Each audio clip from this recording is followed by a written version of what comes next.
أعوذ بالله من الشيطان الرجيم بسم الله الرحمن الرحيم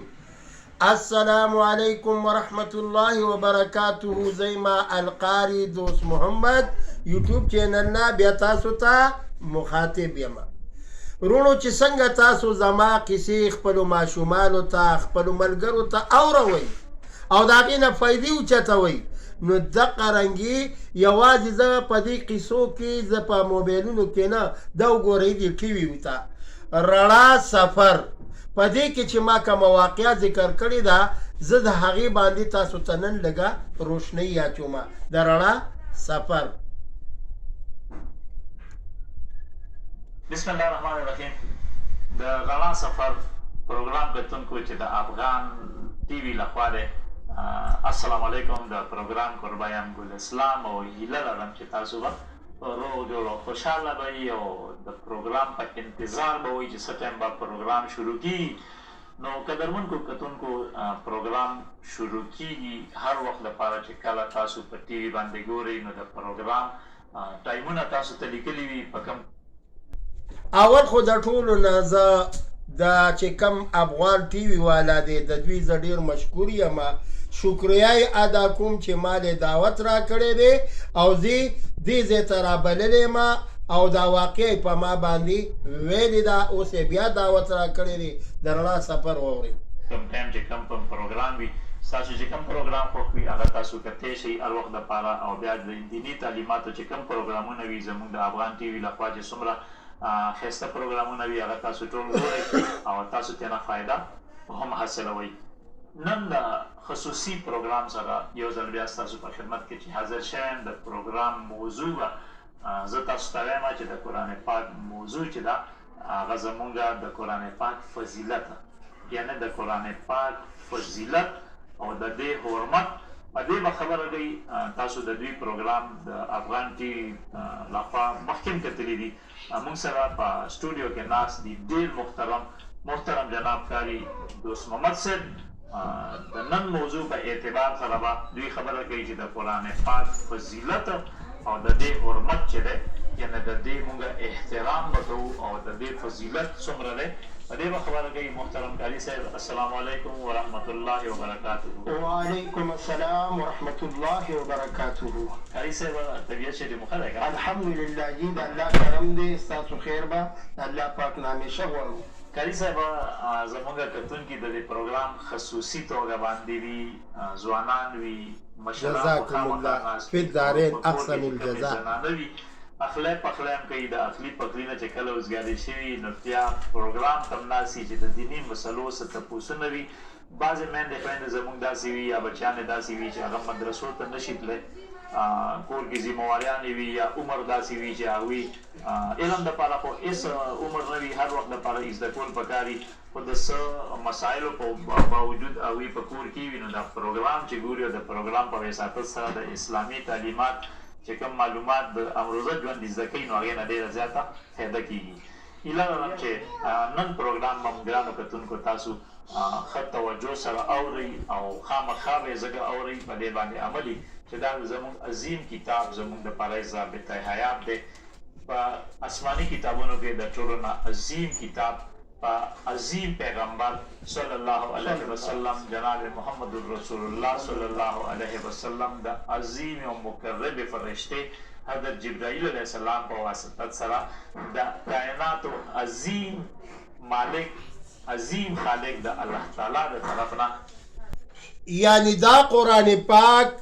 د لوح محفوظ نه په واسطه د حضرت جبریل علیه السلام په ذریعه سره لږ لږ به راتله او په آقای نامدار به نزول کېده چې د دې تعلیمات څه دي په دې باندې عمل کول او په دې باندې چې عمل وشي زموږ د دواړو جهانونو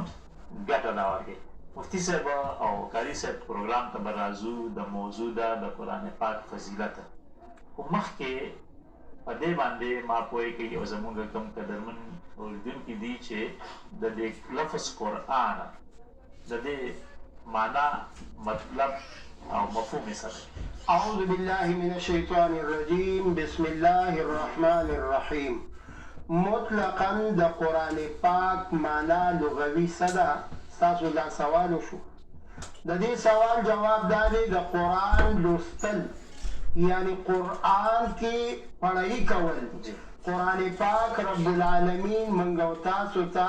د هدایت یو کتاب را لېږلی دی لکه منګ او تاسو د قرآن پاک را واخلو او په ښه طریقې سره اودس وکړو دې ته کینو او دا لولو نو د قرآن لغوي معنا لوستل نو دې کې به موږ لوستل کوو څنګه چې صحابه لوستلی دی تابعینو تبع تابعینو داسې موږ مسلمانان به همدا قرآن پاک لولو یعنی قرآن پاک چې کم وخت کې نازل شو نو حدیث پاک کې راځي یقرأ القرآن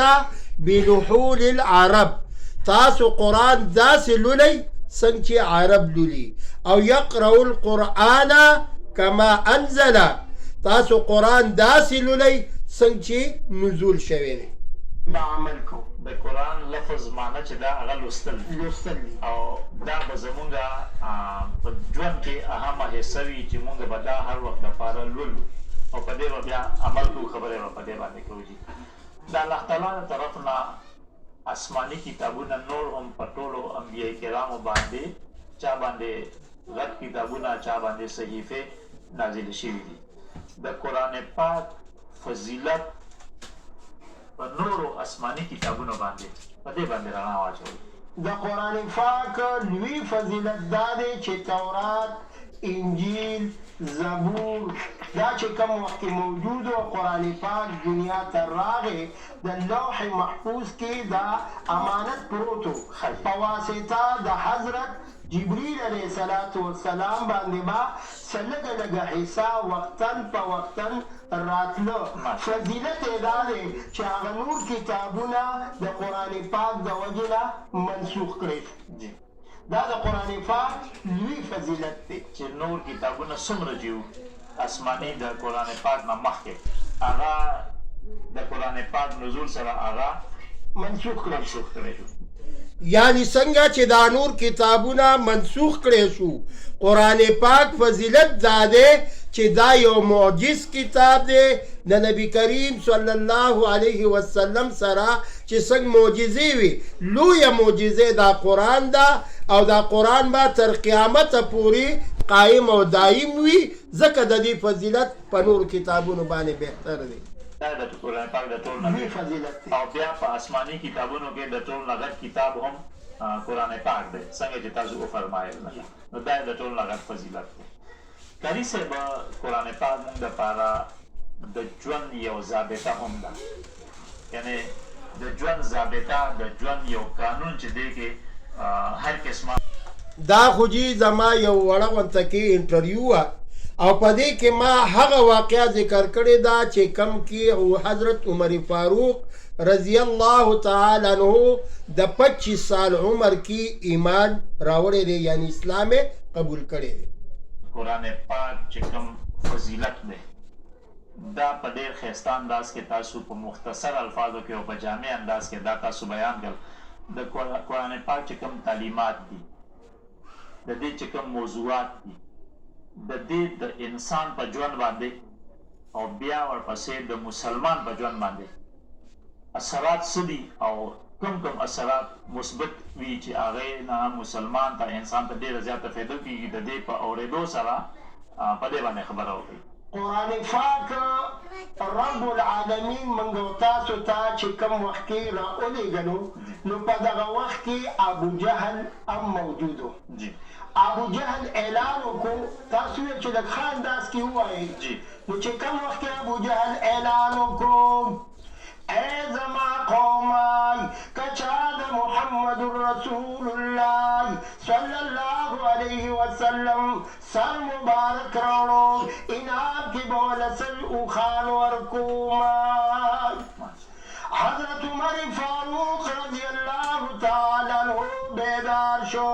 پاسید ادریدل ای زمون سردارای دا کار به زما په ذمه شي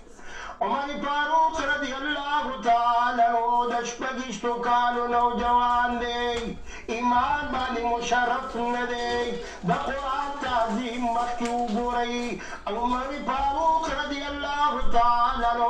توره لاس کې نیولې ده. حضرت نعیم رضی الله تعالی عنہ راضي